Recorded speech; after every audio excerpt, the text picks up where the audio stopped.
So a question that I get a lot is, do I need to do KYC, AML with respect to an initial coin offering or security token offering or initial exchange offering, some kind of token offering? And there's a huge emphasis, right, on that, and the question of whether or not you have to run KYC. And I think as a general rule, you should.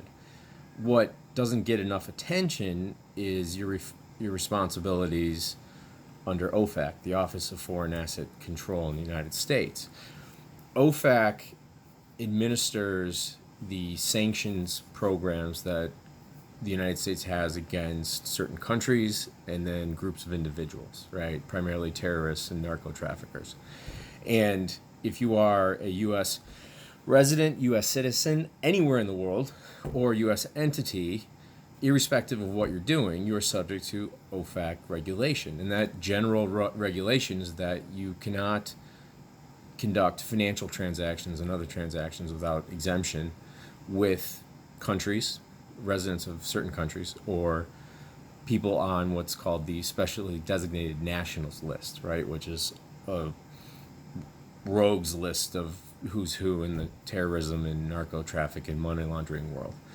And so no matter what you're doing, right, even if it's, importing, exporting chewing gum, you're subject to OFAC regulation in these sanctions programs, right? And the sanctions programs against countries relate to countries like North Korea, Somalia, Iran, Venezuela, so on and so forth. And since Venezuela, speaking of them, launched their own cryptocurrency, there's been an uptick in interest from OFAC regarding cryptocurrency, especially because there was a specific warning about individuals who would be inclined to purchase Venezuela's state-sponsored cryptocurrency, because that would have been violative of our sanctions program against Venezuela. So, irrespective of what you're doing, and if you have a true utility token, and I've spoken about it here before, those do exist. You've got no action letters from the SEC saying that, there can be something such as a utility token. And, you've got this blurry line from FinCEN.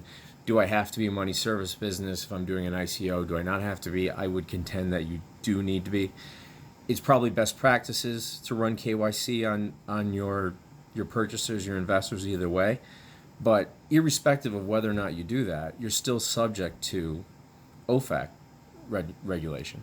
So to not do KYC may not be a legal requirement, but it can open the door for civil and in some cases criminal penalties from OFAC because you don't know who you're dealing with, right? Someone from Iran could participate in your ICO. Someone, you're not going to get Somali pirates or North Korean, dictators to probably invest in your ICO, but people use VPNs and do something crazy. In places like Iran, Venezuela, it's very logical and very plausible that this could occur, not to mention the fact that, admittedly, and I get the anonymity of cryptocurrency, like I've been a big proponent of that, and I understand that.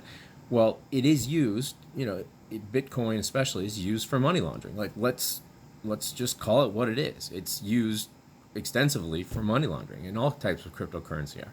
So, for someone who was on that specially designated nationals list to want to get involved in a large scale ICO where there's a lot of volume, where you can move a lot of money through, it's not a terribly, remote possibility, right? There's a lot of people on that list. So, my take is this: you're subject to it no matter if you're a U.S. resident, U.S. citizen abroad, U.S. entity. You are subject to OFAC compliance requirements. So as a precaution, do KYC. Do KYC because at a minimum, maybe you don't need to actually do KYC, but you need to adhere to the higher standard that OFAC raises, which is sort of a strict liability standard. So, irrespective of the debate, right, the FinCEN debate of money service business and the requirements of whether or not AML, KYC are part of the process, the cost of compliance is so small, right? There's a lot of good outlets out there that, I'm happy to make referrals to that will do the KYC for you, give you access to the background information that you need, right? and on an international scale. So the cost of compliance is so small compared to the cost of non-compliance, right? So I think in general, OFAC compliance is something that is widely ignored, but majorly important, and something that, doing ICOs, STOs, IEOs, whatever you're doing in the crypto space, you really need to take a look at, especially if you're obviously a U.S. resident or citizen or U.S. entity. So check me out. Happy to dive deeper on the issue of OFAC compliance. Check me out, Adam, Tracy, TRACY.io, and I'll talk to you later.